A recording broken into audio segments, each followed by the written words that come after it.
Hello student, তোমাদের প্রত্যেককে welcome. নতুন একটি ক্লাস, নতুন একটি ভিডিও। সেটি হচ্ছে নতুন সিলেবাস ক্লাস 11 সেমিস্টার 2 এর এথিক্সের 6 নম্বর ক্লাস। তোমরা দেখতে পাচ্ছ আমরা চ্যানেলের মেন পেজে আছি। যারা নতুন প্রত্যেককে অবশ্যই বলবো তোমরা ডেসক্রিপশন বক্স ফলো করো, ক্লিক করো। সেখানে দেখবে প্রত্যেকটা চ্যাপ্টারের প্লেলিস্টের লিঙ্ক দেওয়া আছে নাম সহ। এবং না হলে চ্যানেলের মেন পেজে যাও, সেখানে ভিডিওস থেকে ভিডিওগুলো পেয়ে যাবে এবং প্লেলিস্ট থেকে প্লেলিস্টের লিস্ট পেয়ে যাবে। দেখো, আমাদের এই হলো আমাদের সিলেবাস। আমরা লাস্ট ইউনিট 3টা কমপ্লিট করছি, যেখান থেকে আমাদের 5টা ক্লাসে আমরা এথিক্স থেকে এইটুকু কমপ্লিট করেছি, ডেটা প্রোটেকশন অবধি। ঠিক আছে, এইটুকু করতে আমাদের 5টা ক্লাস দিতে হয়েছে। ঠিক আছে, কারণ দেখো এইটুকুর জন্য বোর্ড থেকে বলা আছে যে মোট 6 ঘন্টায় ক্লাস হবে। তো সেই হিসাবে তোমার জানো সিলেবাস তোমাদের অনেক বড়। সেই হিসাবে আমরা 5টা ক্লাস থেকে এইটুকু কমপ্লিট করেছি। এই হলো ডে 1, 2, 3, 4, 5। তো আজকে আমরা 6 নম্বর ক্লাস শুরু করব, যেটা গুহপালের বইতে হচ্ছে তোমাদের 8 নম্বর অধ্যায়। ঠিক আছে, আমি ভালো করে বুঝিয়ে দিচ্ছি। সেখান থেকে আমরা এইটুকু সিলেবাস কভার করব। আজকে থেকে আমাদের 8 নম্বর অধ্যায়ে ক্লাস শুরু হচ্ছে। তো সেক্ষেত্রে আমি এক্সট্রা করে কোনো প্লে লিস্ট বানাচ্ছি না। যে প্লে লিস্টটা আমাদের আছে ইউনিট 3 বলে, এর মধ্যে সমস্ত ভিডিও আমি ঢুকিয়ে দেবো। ঠিক আছে, তোমরা এখান থেকে ফলো করে নেবে।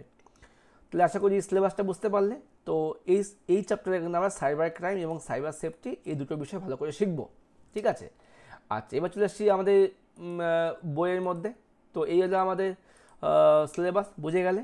যে সিলেবাসটা কিন্তু কম্পিউটার সায়েন্স এবং কম্পিউটার অ্যাপ্লিকেশান উভয়ের জন্যই কিন্তু একই সিলেবাস। তার মানে তোমাদের উভয়ে কিন্তু এই ভিডিওটা তোমাদের সবার জন্য লাগবে। আচ্ছা এবার চলে আসছি আমরা পরে পরে দেখে নেবো আমরা এই আমাদের গুহপালের বই। প্রথমে গুহপালের বইয়ে আমরা কৃতজ্ঞতা স্বীকার করছি, কারণ এই বই থেকেই আমি আমার ক্লাসগুলো করিয়ে থাকি। ঠিক আছে, তো তোমরা যে কোনো বই ফলো করতে পারো, প্রত্যেকটা বই ভালো। নতুন সিলেবাস, কেউ খারাপ কেউ ভালো বলবো না। প্রত্যেকের মতো করে চেষ্টা করেছে, খুব তাড়াতাড়ি বইগুলো বের করেছে। আচ্ছা, এখান থেকে কিন্তু আমরা দেখে নিচ্ছি ইউনিট 1 আমাদের কমপ্লিট, ইউনিট 2 আমাদের কমপ্লিট, ইউনিট 3 চলছে। এখান থেকে আমাদের ডিজিটাল ফুটপ্রিন্ট হয়ে গেছে, ডেটা প্রোটেকশন হয়ে গেছে। আজকে আমরা শুরু হবে সাইবার ক্রাইম। ওকে, তো এথিক্স থেকে আমাদের কিন্তু মোট 10 নম্বরের প্রশ্ন আসবে, যেখান থেকে দুটো এমসিকিউ, 3টা এসএকিউ এবং 5 নম্বরের একটা বড় প্রশ্ন আসবে। ঠিক আছে, আচ্ছা এবার দেখবো আমরা যেই চ্যাপ্টারটা এখন শুরু করবো, সেটা হচ্ছে গোপালের বইতে 8 নম্বর চ্যাপ্টার। চ্যাপ্টারের নাম হচ্ছে সাইবার ক্রাইম ও সাইবার নিরাপত্তা। খুব ইন্টারেস্টিং চ্যাপ্টার, খুব ভালো চ্যাপ্টার। তোমরা এই চ্যাপ্টার থেকে অনেক কিছু জানতে পারবে, শিখতে পারবে। তো যেটুকু আমি দেখলাম তোমাদের যা সিলেবাস ক্লাস সেমিস্টার 1 এবং সেমিস্টার 2, খুব ভালো সিলেবাস, কিন্তু সিলেবাসটা অনেকটা বড়। সেই হিসেবে আমি যা পড়িয়ে বুঝলাম, আমিও তো টিউশন পড়াচ্ছি, যা বুঝলাম তোমাদের কিন্তু এখান থেকে নোটস মুখস্থ করার বা মুখস্থ করার বেশি কিছু নেই। কারণ নতুন সিলেবাসটা এই কারণেই বানানো হয়েছে, তোমরা যাতে সব কিছু জানতে পারো। তোমাদেরকে জানানো হচ্ছে বেশি বেশি করে।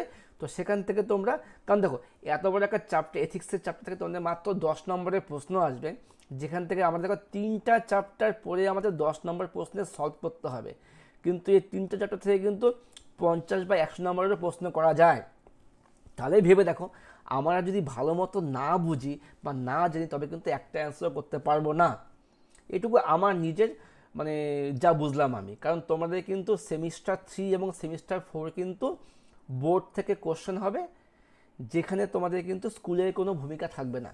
তোমাদের অন্য স্কুলে গিয়ে পরীক্ষা দিতে হবে, স্কুলের স্যাররা কিন্তু প্রশ্ন করতে পারবে না, প্রশ্ন বোর্ড থেকেই হবে। তো সেই প্র্যাকটিসটা তোমাদের কিন্তু এখন থেকেই ভাই বোন সবাইকে বলছি করতে হবে। কারণ সেমিস্টার 1-এর অনুরূপে সেমিস্টার 3 পরীক্ষা হবে, সেমিস্টার 3 অনুরূপে সেমিস্টার 2-এর অনুরূপে সেমিস্টার 4 পরীক্ষা হবে।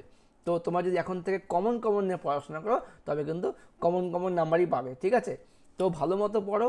আমিও চেষ্টা করছি তোমাদেরকে ডিটেলসে বোঝানোর, যাতে তোমরা সব অ্যান্সারই করতে পারো। ঠিক আছে, তো আমরা এখন চ্যাপ্টার শুরু করব। এখান থেকে আমি তোমাদের নোটসও শেয়ার করবো, কী কী নোটস তোমাদের পড়লে ভালো হবে।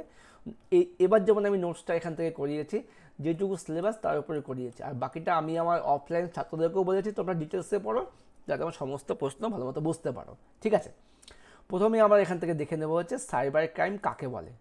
ওকে, তো সাইবার ক্রাইম আমরা সবাই খুব ভালো মতো জানি কাকে বলে। এটা কি বলবো, অনেকে হয়তো তোমাদের মধ্যে সাইবার ক্রাইমের শিকারও হয়েছো। অনেকে ফেসবুক হ্যাক হতে পারে, হোয়াটসঅ্যাপ হ্যাক হতে পারে, এই সমস্ত সব কিছু কিন্তু সাইবার ক্রাইম। কারোর টাকা পয়সা কোথাও ভুল করে চলে যেতে পারে, কেউ কারোর টাকা পয়সা ব্যাংক থেকে উধাও হয়ে যেতে পারে, এই সমস্ত কিছু হচ্ছে সাইবার ক্রাইম। যে সাইবার ক্রাইম বলতে কিন্তু আমাদের মানে ছোটো থেকে বড় সবাই একটা মোটামুটি ধারণা আছে। এবার দেখো এখানে কী বলেছে, সাইবার ক্রাইম হলো কম্পিউটার, ইন্টারনেট এবং তথ্য প্রযুক্তিতে জগতে এক ধরনের অপরাধমূলক কাজ। সাইবার মানে কি, ইন্টারনেট বা ইন্টারনেট জগৎ, আর ক্রাইম মানে ক্রাইম। তো যেখানে একটা অপরাধমূলক কাজ হবে ইন্টারনেটের মধ্যে, যখন অপরাধী নিজের পরিচয় গোপন রেখে কোনো ব্যক্তি বা সংস্থার কম্পিউটারে ক্ষতি বা তাকে নিষ্ক্রিয় করার চেষ্টা বা কোনো গোপনীয় তথ্য বা সম্পদ আত্মসাৎ করার চেষ্টা করে, তাকেই বলা হয় সাইবার ক্রাইম।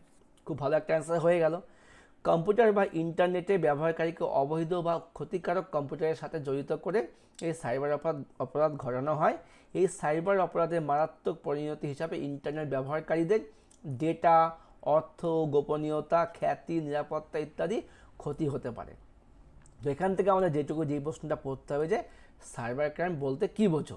দেখো আমরা নোটস থেকে কিন্তু এটা লিখিয়েছি, তোমরা বইয়ের এইটাও লিখতে পারো, এখান থেকে এটুকুও লিখতে পারো, বা নোটসটাও ফলো করতে পারো। কী লিখিয়েছি, ইহা হলো কম্পিউটার, ইন্টারনেট এবং তথ্য প্রযুক্তির জগতে এক ধরনের অপরাধমূলক কাজ, যেখানে কি অপরাধী নিজেদের পরিচয় গোপন রেখে কোনো ব্যক্তি বা সংস্থার কম্পিউটারে ক্ষতি করে বা গোপনীয় তথ্য বা সম্পদ আত্মসাৎ করার চেষ্টা করে, তাকেই বলা হবে কি সাইবার ক্রাইম।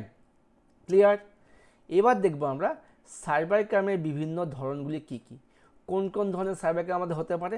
দেখো আমার যদি সিলেবাসটা ফলো করে উপরে কিন্তু দেওয়া আছে আমাদের, এই যে এগুলো আমাদের সাইবার ক্রাইমের ধরন কী কী ধরন আছে, hacking, eavesdropping, phishing, fraud email, ransomware, cyber troll, cyber bullying, এই সমস্ত কিছুই হচ্ছে কিন্তু সাইবার ক্রাইমের ধরন। তোমার নোটসও দেখো আমি তাই লিখিয়েছি, hacking, eavesdropping, phishing, fraud email, ransomware, cyber troll, cyber bullying ইত্যাদি, এই সমস্ত কিছু হচ্ছে সাইবার ক্রাইমের ধরন। ঠিক আছে? তো বইতে আবার কিছু সাইবার ক্রাইমের লক্ষণ দেওয়া আছে, তোমরা কি করে বুঝবে তোমাদের মানে সঙ্গে সাইবার ক্রাইম হয়েছে, কি করে বুঝতে পারবে, এই প্রশ্নটা তোমাদের আসতে পারে। এটা আমি নোটসে করিনি, তো কিন্তু তোমাদের জানতে হবে যদি স্কুল থেকে প্রশ্ন দিয়ে দেয়। দেখো যেহেতু প্রশ্নগুলো কিন্তু এবার বোর্ড থেকে হবে না, তাই কোন স্কুলে স্যার কোন ধরনের প্রশ্ন করবে, তাদের মাথায় কোন প্রশ্নটা আসতে পারে, সেটা কিন্তু আমার পক্ষে বলা সম্ভব নয়। যখন 2 বছর হয়ে যাবে, বোর্ডের প্রশ্নের কোয়ালিটি বুঝে যাব, তখন বলতে পারবো যে হ্যাঁ কোন ধরনের প্রশ্ন আসতে পারে। ঠিক আছে? তো দেখো কি বলেছে, কি করে বুঝবো আমার সাইবার ক্রাইম মানে বৃদ্ধির কারণ বা কী, কেন সাইবার ক্রাইমটা হচ্ছে এত। সারা বিশ্বে ক্রমাগত নতুন প্রযুক্তির বিকাশ ঘটছে, এর ফলে বেশিরভাগ কম্পিউটার, মোবাইল ইত্যাদি স্মার্ট ডিভাইস নতুন প্রযুক্তির সঙ্গে যুক্ত হচ্ছে, কিন্তু এই প্রযুক্তিগুলো রক্ষা করার জন্য পর্যাপ্ত নিরাপত্তা ব্যবস্থা নেই। আমরা প্রত্যেকে প্রতিনিয়ত কাজ করে যাচ্ছি, কিন্তু কাজের জন্য যে রেস্ট নেওয়া দরকার, রেস্ট নিতে পারছি না। একই ধরনের ব্যাপার, বিজ্ঞানের যত আবিষ্কার হচ্ছে, আশীর্বাদ পাচ্ছি, অভিশাপ কিন্তু লুকিয়ে আছে। আমরা এত নেট ইউজ করছি, এত ধরনের মোবাইল কিনছি, এত সফটওয়্যার ইউজ করছি, সে তুলনায় তার সিকিউরিটি ব্যবস্থা খুবই নগণ্য। বুঝতে পারলে? তুমি বিচার করে দেখো, ভারতবর্ষ এত বড় দেশ, এত কোটি মানুষ, তাকে রক্ষা করার জন্য পুলিশ সংখ্যা কিন্তু খুব অল্প পরিমাণে কিন্তু আছে। ঠিক আছে? তো ওই রকমই ব্যাপার হচ্ছে, সিকিউরিটি পার্টটা অনেকটাই কম। তো আমাদের নিজেদেরকে কিন্তু অ্যাওয়ার হতে হবে, আমরা নিজেদের কিন্তু নিজেদের সিকিউরিটি রক্ষা করতে পারি, একই রকম ব্যাপার। ঠিক আছে? তারপর তো গভর্নমেন্ট আমাদের সাহায্য করছে, অনেকভাবে সাহায্য করছে। 2 নম্বর, দক্ষ নিরাপত্তা ব্যবস্থা না থাকার কারণে এবং সমাধানের অভাবে এই দুর্বল ইন্টারনেট ডিভাইসগুলি আক্রমণকারীদের লক্ষ্য হয়ে পড়েছে, যা সহজেই তাদের অপরাধ সংগঠিত করছে। বুঝতে পারছো? 3 নম্বর কী বলছে, সঠিক সচেতনতার অভাব এই অপরাধ বাড়ার একটি কারণ। যেমন আমরা যদি নিজেরাই অ্যাওয়ার না হই, তোমাকে ও ফোন করে বললো এই তোমার ওটিপি শেয়ার করো, তোমার নাম কি, তোমার তথ্যগুলো দাও, তবে আমরা এই ব্যাপারটার সঙ্গে অ্যাওয়ার নই।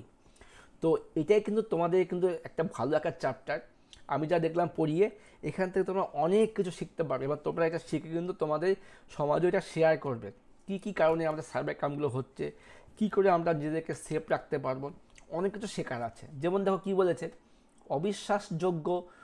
অবিশ্বাসযোগ্য ফোন আসছে, ইমেল আসছে, অননুমোদিত মিটিং ইত্যাদি, ব্যক্তিগত তথ্য প্রকাশ করা, নিজেদের কম্পিউটারকে পাসওয়ার্ড প্রোটেক্ট না করা, পাবলিক ওয়াইফাই ইউজ করা ইত্যাদি কিন্তু জন্য সাইবার ক্রাইম বেড়ে যাচ্ছে। 4 নম্বর, আচ্ছা পাবলিক ওয়াইফাই মানে কি? আমরা যেখানে যা পাচ্ছি ওয়াইফাই নিয়েছি, সমস্ত জায়গায় কিন্তু ওয়াইফাই ইউজ করতে পারবো না, মানে ঠিক না। তুমি দেখবা এমন কিছু সফটওয়্যার বা অ্যাপগুলো আছে মোবাইলে, পাবলিক ওয়াইফাই তুমি যে অন করে বলবে যে সিকিউরিটি চেক করতে বলছে, তারপরে ওরা কিন্তু ওই ওয়াইফাই দিয়ে ওই অ্যাপটা ওপেন নাও হতে পারে। ঠিক আছে, যেমন আমি বলে দিচ্ছি এসবিআইয়ের যে ব্যাঙ্কিংটা আছে, ইউনো ব্যাঙ্কিং, ওটা কিন্তু তোমার পাবলিক ওয়াইফাই থেকে অন হয় না, আমার নিজের বাড়ির ওয়াইফাই থেকেও অন হয় না। ওরা সবসময় চায় যে মোবাইল যে ডেটা আছে, ডেটা অন করে তুমি ওই অ্যাপটা অন করো। ঠিক আছে। আর্থিক অনুপ্রেরণা বর্তমানে সাইবার অপরাধের বৃদ্ধি বেশি কারণ, মানে যেমন অপরিচিত উৎস থেকে আসা ফোন, মেসেজ, ইমেল ইত্যাদি মাধ্যমে আসা বিদেশি লটারির পুরস্কার, এটা এইভাবে কিন্তু সাইবার প্রতারণা হচ্ছে। তোমাকে কেউ ফোন করে বললো আপনি লটারি পেয়েছেন, 1 কোটি টাকা লটারি পেয়েছেন, সেটা পাওয়ার জন্য আপনি ডেটা শেয়ার করতে হবে। যেই তুমি ডেটা শেয়ার করলে সঙ্গে সঙ্গে বলে তোমার ডকুমেন্টস শেয়ার করো, আধার দাও, প্যান দাও, সব দিয়ে দিলে তারপর তোমাকে বলবে আপনার প্রাইজ মানিটা চলে এসছে ফ্লাইটে, তো ওখান থেকে আমাদের ইমিগ্রেশন বা কাস্টম চেকিংয়ের জন্য কিছু টাকা পয়সা দিয়ে ওটাকে ছাড়াতে হবে, আপনি টাকা পে করুন। এইভাবে আস্তে আস্তে তোমার থেকে টাকা নিতে থাকবে, আর তুমিও সাইবার ক্রাইমের জালে জড়িয়ে পড়লে। ঠিক আছে। আচ্ছা, এবার দেখব পরের পয়েন্টটা কি, সাইবার ক্রাইমের শ্রেণীবিভাগ কী কী ভাগ আছে। ব্যক্তির বিরুদ্ধে সাইবার ক্রাইম অপরাধ হচ্ছে, সম্পত্তির বিরুদ্ধে হচ্ছে, সংস্থার বিরুদ্ধে সাইবার অপরাধ হচ্ছে, আর সমাজের বিরুদ্ধে সাইবার অপরাধ হচ্ছে ইত্যাদি। ব্যাপারটা কি, দেখুন ব্যক্তির বিরুদ্ধে মানে কোনো ব্যক্তি আইডি, পাসওয়ার্ড ইত্যাদি চুরি করে তার ব্যক্তিগত তথ্য চুরি, হুমকি, ব্ল্যাকমেলিং, সম্মানহানির ভয় দেখিয়ে অর্থ আদায় হচ্ছে, এটা হলো ব্যক্তির বিরুদ্ধে কাজ হচ্ছে। 2 নম্বর কি আছে, সম্পত্তির বিরুদ্ধে। কী রকম কাজ হচ্ছে, কোনো ব্যক্তি বা সংস্থার বুদ্ধিভিত্তিক সম্পত্তি, আমরা আগের চ্যাপ্টারে শিখেছি ইন্টেলেকচুয়াল প্রপার্টি সম্পত্তি, যেমন copyright, trademark, patent, website, bank details ইত্যাদি চুরি করে নিচ্ছে, চুরি করে সাইবার অপরাধ করছে। তোমার নামে তোমার প্রোফাইল একটা বানিয়ে সাইবার অপরাধ করছে, আমার কোম্পানির লোগো দিয়ে আমার লোগো বানিয়ে সাইবার অপরাধ করছে। সংস্থার বিরুদ্ধে সাইবার অপরাধ কীরকম ব্যাপারটা, সংস্থা বা প্রতিষ্ঠানের বিরুদ্ধে সাইবার অপরাধ বলতে কম্পিউটার, ইন্টারনেট ব্যবহার করে নিজ ব্যবসায় অবৈধ কার্যকলাপ করা হচ্ছে, সরকারি সংস্থা বা প্রতিষ্ঠানকে ব্যবহার করে অবৈধ কার্যকলাপ হচ্ছে, কোনো একটা প্রতিষ্ঠানের নাম করে আরেকটা অ্যাকাউন্ট খুলে সে অবৈধ কাজকর্ম করছে, লেনদেন করছে, এটা হচ্ছে সংস্থার বিরুদ্ধে সাইবার অপরাধ হচ্ছে। হ্যাঁ, মানে কোনো একটা সংস্থার নাম করে সে অপরাধ করছে, কিন্তু নাম হয়ে যাচ্ছে কি ওই সংস্থায় কাজটা করেছে, কিন্তু ওই সংস্থা কাজটা করেনি, কাজটা করেছে অন্য একটা মানে সংস্থা, যে হ্যাকিং করে ওই নামে অ্যাকাউন্ট খুলে কাজটা করছে। এবার সমাজের বিরুদ্ধে সাইবার অপরাধ, এই ব্যাপারটা কি, একটি সাইবার অপরাধ একটি ভয়ঙ্কর রূপ যা সমগ্র সমাজকে ক্ষতিগ্রস্ত করতে পারে, যেমন কি সাইবার টেরোরিজম আর ওয়েব জ্যাকিং। খুব ইম্পর্টেন্ট দুটো প্রশ্ন এখান থেকে আসতে পারে। সাইবার টেরোরিজম বলতে কী বোঝো, ওয়েব জ্যাকিং বলতে কী বোঝো। তোমরা দেখবে এই যেগুলো প্রশ্ন আমি বলছি বা নোটস দিচ্ছি, এটা সবগুলো কিন্তু তোমাদের অনুশীলনের মধ্যে আছে। তো তোমরা যদি ভালো করে শোনো বা বুঝো বা ডাউনলোড করে রাখা ভিডিওগুলো তোমাদের অবশ্যই কাজে আসবে। ঠিক আছে, তোমরা তো প্রত্যেকে কোনো না কোনো জায়গাতে টিউশন পড়ছো, তার পাশাপাশি এই ভিডিওগুলো তোমাদের কিন্তু অনেকটা বুস্ট বা হেল্প করবে পরীক্ষার আগে বা রিভাইজ করতে, বা তোমরা যদি পারো ভিডিওটা চালিয়ে রেখে যে বই থেকে পড়ো, শুনবে, দেখবে, ভালো ভালো মনে থাকবে। ব্যাপারটা কি, মনে করো তোমরা কোনো একটা হয়তো মুভি দেখতে গেছো, বললাম তোমরা তো পুষ্পা 2 দেখে এসছো, যখন তুমি পুষ্পা 2 দেখতে গেছো তখন কি তুমি কি বইটাকে মুখস্থ করছো, এই পরপর কী কী হলো ঘটনা মুখস্থ করে, তুমি জাস্ট অডিও ভিজুয়াল দেখে তোমার মনের মধ্যে গেঁথে গেছে ব্যাপারটা কী। তারপর তুমি বাড়িতে আসে তোমার বন্ধু প্রশ্ন করলো এই তারপর কী হলো, তুমি কিন্তু পরপর বলতে পারছো। ব্যাপারটা এরকমই, পড়াশোনাটা এরকম ব্যাপার, তোমাকে বুঝে নিতে হয় ব্যাপারটা। ঠিক আছে। আচ্ছা, এবার দেখে নিই আমরা কী হচ্ছে সাইবার টেরোরিজম ব্যাপারটা কি। যেমন দেখে নাও, সাইবার টেরোরিজম মানে সন্ত্রাসবাদ। সাইবার সন্ত্রাসবাদ হলো ইন্টারনেট ব্যবহার করে বিভিন্ন হিংসাত্মক কাণ্ড পরিচালনা করা।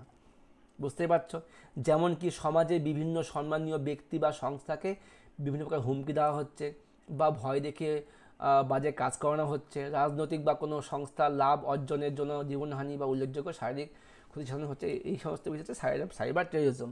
মধ্য কথা হচ্ছে, যখন আমরা ইন্টারনেট ইউজ করে কাউকে হুমকি দেবো, কারোর বিরুদ্ধে কোনো প্ররোচনামূলক কাজ করব, কোনো অর্থনৈতিক মানে লেনদেন করব বিনা অনুমতিতে, এই সমস্ত ব্যাপারটাকে বলা হবে সাইবার টেরোরিজম।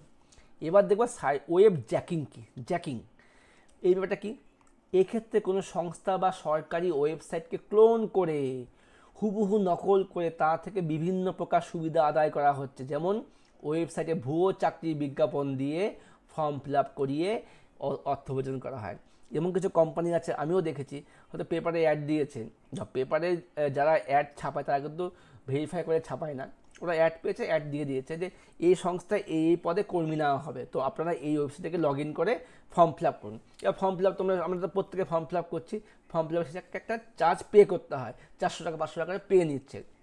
আমরা সবাই হয়তো পে করে দিলাম, কিন্তু দেখলাম যে না কোনো অ্যাডমিট কার্ড আসলো, না কোনো পরীক্ষা হলো, কিছুই হলো না। ওরা কিন্তু এই মানে একটা ভুল ওয়েবসাইট বানিয়ে হাজার lakh lakh form fill up করে নিল, ওরা ইনকাম করে রেখে দিল। এইভাবে কিন্তু এটা হলো ওয়েব জ্যাকিং, ওয়েবটাকে জ্যাকিং মানে হুবহু নকল করে একটা ওয়েবসাইট বানিয়ে ওরা অপকর্ম করে যাচ্ছে। আশা করি বুঝতে পেরেছ। এই হচ্ছে আমাদের সাইবার ক্রাইমের ধারণা। এবার আমরা তো নোটসে দেখলাম একটু আগেই সাইবার ক্রাইমের বিভিন্ন ধরনগুলো, কী কী ধরন আছে, হ্যাকিং, ইভসড্রপিং, ফিশিং, ফ্রড ইমেল ইত্যাদি। এবার আমরা দেখবো হচ্ছে হ্যাকিং জিনিসটা কি। হ্যাকিং জিনিসটা আমি আর কি বলবো, তোমরা অনেকেই জানো, তোমাদের মধ্যে অনেকেরই ইচ্ছা আছে হ্যাকিং শিখবো, হ্যাকার হব, ঠিক আছে। দেখো ভালো স্টুডেন্টরাই কিন্তু হ্যাকিং করে, ঠিক আছে। তো যারা ক্রাইম করছে তারাও কিন্তু গুড স্টুডেন্ট, তারা তাদের গুড ব্রেনটাকে ওই কাজে লাগিয়েছে। তো এটাও একটা প্রসেস, বিজ্ঞানের আশীর্বাদ আর অভিশাপ, ঠিক আছে। এবার দেখো হ্যাকিং জিনিসটা কি। হ্যাকিং একটি অ্যাকাউন্টে বা কম্পিউটার সিস্টেমের অননুমোদিত অ্যাক্সেসের মাধ্যমে ডিজিটাল ডিভাইস বা ডেটাকে ম্যানিপুলেট করা। ম্যানিপুলেট মানে চেঞ্জ করে দেওয়া, ম্যানিপুলেশন করা। আমরা ম্যানিপুলেশন আগেও দেখেছি, ইনসার্ট, আপডেট, ডিলিট, ম্যানিপুলেট করা, ঠিক আছে। অর্থাৎ সিস্টেমে ক্ষতি সাধন, তথ্য সংগ্রহ, ডেটা চুরি করা বা ডেটা সংক্ষিপ্ত কার্যকলাপকে ব্যাহত করা। এই হ্যাকিং সিস্টেম যারা সংগঠিত করে তাকে বলা হয় হ্যাকার। এই হ্যাকিংটা যারা করবে তাদের বলা হয় হ্যাকার। যে হ্যাক করবে সে হলো হ্যাকার, আর কাজটা হচ্ছে হ্যাকিং। এবার আমরা দেখে নিই হ্যাকিংয়ের নোটসটা আমি কী করিয়েছি। হ্যাকিং কাকে বলে? ইহা হলো একটি অবৈধ প্রচেষ্টা বা কৌশল যার মাধ্যমে বিনা অনুমতিতে অন্যের কম্পিউটার সিস্টেমে ক্ষতি সাধন বা তথ্য সংগ্রহ বা তথ্য চুরি করা। খুব সহজ ভাষা লিখিয়েছি, লিখে নাও, স্ক্রিনশট নিয়ে নাও, টুকে নাও। আচ্ছা হ্যাকার কাকে বলে? যে সমস্ত ব্যক্তি বা প্রোগ্রামার হ্যাকার মানে একটা প্রোগ্রামিং দিয়ে তোমাকে ওইটাকে হ্যাক করতে হবে। যে সমস্ত ব্যক্তি বা প্রোগ্রামার হ্যাকিংয়ের কাজটা করে তাকে বলা হবে কি হ্যাকার। যে করবে হ্যাকিং তাকে বলবে হ্যাকার, তাই না? আচ্ছা এবার হ্যাকিং একটা সম্পূর্ণ নাম আছে, হ্যাকারের সম্পূর্ণ নাম, তবে এটা বই থেকেই পড়ো, বইয়ে শুনে দেওয়া আছে। হ্যাকারের ফুল ফর্ম কি? এইচ দিয়ে হাইড আইপি, তোমার আইপিটাকে হাইড করছে। এ দিয়ে কি? Aim, victim. সি দিয়ে ক্র্যাক, এনক্রিপ্ট, তোমার যেটাকে এনক্রিপ্ট করে নিচ্ছে। কে দিয়ে কিল, ফায়ারওয়াল, তোমার প্রোটেকশনটাকে ভেঙে দিচ্ছে। ই দিয়ে এন্টার ইনটু ডাটাবেস, তোমার ডেটাবেসে ঢুকে যাচ্ছে। আর দিয়ে রিটার্ন অ্যানোনিমাস। এটা হচ্ছে হ্যাকারের ফুল ফর্ম, ঠিক আছে। ফুল ফর্ম মুখস্থ করার দরকার নেই, যা জেনে রাখো তাহলেই হবে, ঠিক আছে। আচ্ছা এবার কি বলছে, হ্যাকার হলো সেসব কম্পিউটার এক্সপার্ট, এটা আমরা দেখে নিলাম হ্যাকার কি হয়ে গেল। এবার জানতে হবে হ্যাকারের প্রকারভেদ, হ্যাকার ক রকমের হয়, এটা ভালো জিনিস, হ্যাকারের প্রকারভেদ। আচ্ছা আরেকটা জিনিস কী দিয়েছে, হ্যাকিংয়ের কয়েকটি উদাহরণ দাও। কি আছে? কোনো ব্যক্তি কম্পিউটার বা মোবাইলের পাসওয়ার্ড ব্যবহার করে সিস্টেম নিয়ন্ত্রণ করা, একটা হ্যাকিংয়ের প্রকারভেদ। কোনো আগে দিবে বিনা অনুমতিতে, হ্যাঁ, বিনা অনুমতিতে কোনো ব্যক্তি ইমেল অ্যাক্সেস করা, এটাও হ্যাকিং। বিনা অনুমতিতে কোনো ব্যক্তি সোশ্যাল মিডিয়া অ্যাক্সেস করা, এটাও হ্যাকিং। ফেসবুক, টুইটার তোমার হ্যাক করে কাজ করছে। বিনা অনুমতিতে একটি ওয়েবসাইটকে নিজের নিয়ন্ত্রণে নিয়ে আসা, এটাও হ্যাকিং, সবই হ্যাকিং। এবার হ্যাকারের শ্রেণীবিভাগ। হ্যাকারের শ্রেণীবিভাগ তিনটা আছে, white hat, black hat, grey hat. Hat টুপি, তোমরা টুপি দেখেই বুঝতে পারবে। আমি একটা বইটাকে নেক্সট পেজে নিয়ে আসছি, এই দেখো, এই হলো হ্যাকারের প্রকারভেদ। দেখো কালো টুপি, সাদা টুপি এবং ধূসর টুপি, ঠিক আছে। কালো, সাদা, ধূসর টুপি। দেখো এই টুপি দেখে লোককে দেখলে মনে হবে যে কোনো একটা ডার্ক ওয়েব থেকে আসছে, মানে কথা ও দেখে মনে হবে যে বদমাস লোক, ঠিক আছে। তো কেউ কালো টুপি পরে আছে, কেউ হোয়াইট টুপি পরছে, কেউ মানে গ্রে টুপি পরছে। এই তিন ধরনের হ্যাকার পাওয়া যায়। কী কী হ্যাকার বললাম? হোয়াইট হ্যাট বা এথিক্যাল হ্যাকার, ব্ল্যাক হ্যাট বা এথিক্যাল ব্ল্যাক হ্যাট বা আনএথিক্যাল হ্যাকার। আরেকটা কি আছে? গ্রে হ্যাট বা non malicious but not analysis ethical hacker, ঠিক আছে। তাহলে হোয়াইটটা হচ্ছে এথিক্যাল, ব্ল্যাকটা হচ্ছে আনএথিক্যাল, আর গ্রে হ্যাটটা হচ্ছে গ্রে হ্যাট হ্যাকার, আচ্ছা গ্রে হ্যাট হ্যাকার, ঠিক আছে। আচ্ছা এই তিনটা হচ্ছে হ্যাকার। এবার তিনটা হ্যাকারে আমাদের কাজ জানতে হবে। হোয়াইটের কাজ কাজ কি, ব্ল্যাকের কাজ কি, আর গ্রের কাজ কি, আমি বলে দিচ্ছি, তোমরা শুনে না ভালো মতন। হোয়াইট হ্যাট, আমি একটা কোম্পানি, আমি একটা অ্যাপ ডেভেলপ করছি। তো আমার অ্যাপ ডেভেলপমেন্ট যখন আমি করলাম, যখন আমি অ্যাপটাকে আমি বাজারে ছাড়বো, তার আগে আমাকে টেস্টিং করতে হবে যে আমার অ্যাপটা কি হ্যাক করতে কেউ পারবে কি পারবে না। তখন আমি কোম্পানি, আমার কাছে যা এক্সপার্টরা আছে তাদের মধ্যে আমি কাউকে বললাম তুমি আমার এই অ্যাপটাকে হ্যাক করে দেখাও। তাহলে আমি ওকে পারমিশন দিলাম তুমি আমার এটা হ্যাক করে দেখাও। সে হ্যাক করলো। তখন যে বানালো তাকে বললাম এবার তুই চেক কর যে তোর এই অ্যাপটা কেন হ্যাক হলো, তাতে কী সুবিধা হলো, কী কী খামতি আছে আমার ওই অ্যাপের মধ্যে, ও হ্যাক করার ফলে আমরা বুঝে গেলাম। এইভাবে আমরা আমাদের ওই অ্যাপটাকে ঠিক করতে পারছি। এটা হলো কি এথিক্যাল হ্যাকার বা হোয়াইট হ্যাট। তাহলে এটা সংজ্ঞাটা কী লিখেছি আমি, এই ধরনের হ্যাকাররা ইউজার বা সংস্থার অনুমতি নিয়ে তাদের সিস্টেমকে হ্যাক করে দুর্বলতা খুঁজে বের করে। বুঝে গেল? এর ফলে কি ক্ষতিকারক হ্যাকারদের দ্বারা যে সকল ক্ষতি সাধন হতে পারত তার সুযোগ বন্ধ হচ্ছে, ফলে ব্যক্তি বা সংস্থাটি যথেষ্ট নিরাপদ থাকে। আশা করি বুঝতে পেরেছ। এবার দেখবো আমরা ব্ল্যাক হ্যাট কি, কালো টুপি। তার মানে এটা কী হবে, এই ধরনের হ্যাকাররা কি ইউজাররা কোনো সংস্থার অনুমতি দেয় না, ডাইরেক্ট হ্যাক করে নিচ্ছে, আমার মানে ক্ষতি সাধন করছে। এটা হচ্ছে ব্ল্যাক হ্যাট। বুঝতে পারলে? আরেকটা কি হচ্ছে গ্রে হ্যাট। গ্রে হ্যাট ব্যাপারটা কি, এরা হচ্ছে হোয়াইট হ্যাট এবং ব্ল্যাক হ্যাটের মধ্যবর্তী মিক্স। এক্ষেত্রে কী হবে, আমার অনুমতি ছাড়া হ্যাক করবে এবং আমাকে আবার ফোন করবে, আমাকে জানাবে তোমার সিস্টেম আমি হ্যাক করে নিয়েছি, আমাকে কিছু মানি সেন্ড করো, কিছু টাকা পয়সা দাও, তাহলে আমি তোমাকে আবার তোমার সিস্টেমটা ফিরিয়ে দেবো। তাই এরা হলো এথিক্যাল এবং হোয়াইট হ্যাকারের মিক্স, যারা কি বিনা অনুমতিতে সিস্টেমকে হ্যাক করে সিস্টেমের দুর্বলতা জানিয়ে অর্থ লাভ করে এবং প্রয়োজনে ক্ষতি সাধন করতে পারে। এই হচ্ছে আমাদের তিন ধরনের হ্যাকার। তো আশা করি আজকের ক্লাসটা আমরা এখানে শেষ করবো। তাহলে আমরা আজকের ক্লাস কী কী জানলাম, সাইবার ক্রাইম কী, কী কী কারণে আমাদের সাইবার ক্রাইম বাড়ছে, সাইবার ক্রাইমের বিভিন্ন ধরনগুলো কী কী, তো হচ্ছে ওয়েব জ্যাকিং কী, তা হচ্ছে আর কি জানলাম আমরা এদিকে, সাইবার টেরোরিজম কী, হ্যাকিং কী, হ্যাকিং কত প্রকার কী কী, হ্যাকিংয়ের হ্যাকারের ফুল ফর্ম কী, হ্যাকার কাকে বলে জানলাম, হোয়াইট হ্যাট বা এথিক্যাল মানে নৈতিক হ্যাকার কি, নৈতিক মানে ভালো হ্যাকার যে পারমিশন নিয়ে কাজ করছে। তারপর জানলাম হচ্ছে কি ব্ল্যাক হ্যাট, বিনা পারমিশনে হ্যাক করে নিচ্ছে, ক্ষতি করছে। আর কি দেখলাম গ্রে হ্যাট কি, গ্রে হ্যাট মানে হচ্ছে আমাদের পারমিশন ছাড়া তো হ্যাক করছে, প্লাস আমাকে আবার জানাচ্ছে তোমার একটা হ্যাক করেছে, তুমি আমাকে কিছু মানি সেন্ড করো। তো আশা করি আজকের ক্লাস আমরা অনেক কিছু জানলাম। তোমাদের আরও জানতে হবে, তোমরা বিভিন্ন ধরনের বই ফলো করো, অবশ্যই বলো বই পড়ো বই পড়ো বই পড়ো। এখানে ব্ল্যাক হ্যাট সম্বন্ধে আরও কিছু দেওয়া আছে, তোমরা অবশ্যই পড়ো।